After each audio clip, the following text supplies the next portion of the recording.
बार श्री हनुमान जी को घमंड आया। जब हनुमान जी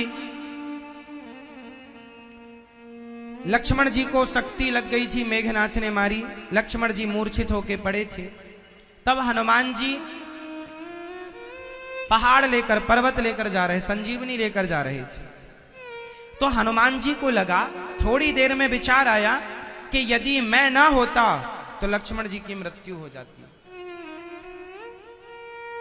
यदि मैं, क्योंकि मैं ही समय से पहुंच पाऊंगा, वरना दूसरा तो कोई है नहीं। तो हनुमान जी ये सोच ही रहे थे कि मैं ना होता तो लक्ष्मण जी मर जाते, तभी हनुमान जी को बाण लग गया। ये सोच ही रहे थे श्री हनुमान जी के, तभी हनुमान जी को बाण लग गया। बाण किसने मारा? बाण किसने मारा? बाण किसने मारा मैया? हनुमान जी को बाण किसने मारा था जब वो पहाड़ लेके जा रहे थे? शक्ति हनुमान जी जब जा रहे थे संजीवनी बूटी लेकर, तो रास्ते में किसी ने बाण मारा। आप बताइए किसने मारा था? हाँ, किसने मारा? किसने? भरत जी ने बाण मार दिया। और जैसे ही भरत जी ने बाण मारा, राम राम कहकर श्री हनुमान जी जमीन पर आए। अच्छा, हनुमान जी जमीन पर आए, पहाड़ जमीन पर नहीं आया था।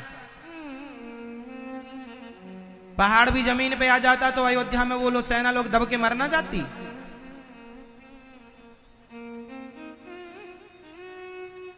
तो पहाड़ नीचे नहीं आया। फिर आप कहेंगे पहाड़ कहां था?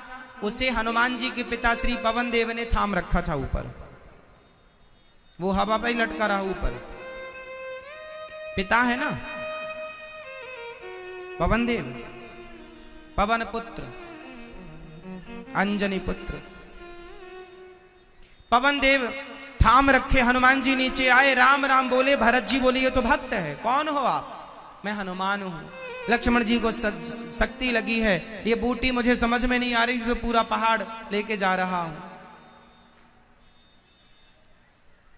भरत जी रोने लगे, राम राम, मेरे राम जी को इतना संकट, मेरे भाभी का हरण रावण ने किया, सेना को आदेश चलो। हनुमान जी बोले नहीं, प्रभु ने आदेश नहीं दिया, कोई सेना की जरूरत नहीं है, आप सब यहीं रहो, सब हो जाएगा। अब भरत जी बोले एक काम करो, आपको कितना बजे पहुंचना है? बोले सूर्य उदय के पहले पहुंचना हो। सूर्य उदय होने वाला था। अब हनुमान जी जाते बड़ी तेजी से, तो भी हो सकता है लेट हो जाते। तो भरत जी ने कहा एक काम करो, आप मेरे बाण में बैठ जाओ। भरत जी ने कहा हनुमान जी कितने बलशाली हैं और वो पहाड़ कितना वजनदार होगा। हनुमान जी और पहाड़ सहित भरत जी बोले कि मेरे बाण पर बैठ जाओ। हनुमान जी मुस्कुराए। हनुमान जी को लगा भरत जी वजन उठा लेंगे हमारा। अच्छा, भरत जी बिल्कुल दुबले पतले थे, 14 साल खाए पिए नहीं ना राम जी के वियोग में। जब राम जी वनवास में थे तो भरत जी क्या खाते थे? कोई बताएगा क्या खाते थे? फल फूल नहीं, क्या खाते थे? फ्रूटी पीते थे? फल? क्या खाते थे? फल फूल नहीं, आप लोगों को जानकारी नहीं है। सुनो, फल फूल तो राम जी खाते थे, कंदमूल फल। भरत जी नहीं खाए। भरत जी की तपस्या, भरत जी का त्याग राम जी से ज्यादा है। भरत जी गाय को जौ खिलाते थे। जौ जानते हैं? जौ, गेहूं गाय को खिलाते थे, और जब गाय खा लेती थी तो फिर वो गोबर से बाहर करती थी।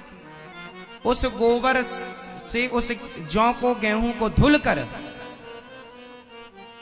उसको धुलकर गौमूत्र पर उसे 3-4 बार धुल लिया, और गाय के मूत्र पर, गौ अर्क पर, गौमूत्र पर उसे पकाते थे, दलिया बनाते थे उसका। उसमें कोई नमक नहीं, कोई मिर्ची नहीं, कोई मसाला नहीं, बस वो पकाए और वो भोग लगाए और वो खाते थे भरत जी। 14 वर्ष तक ये खाया है भरत जी।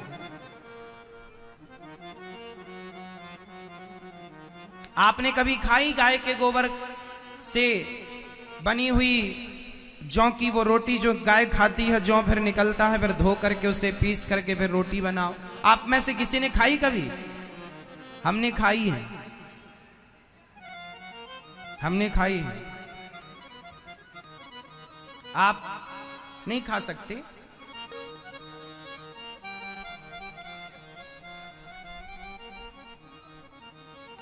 खाई है हमने।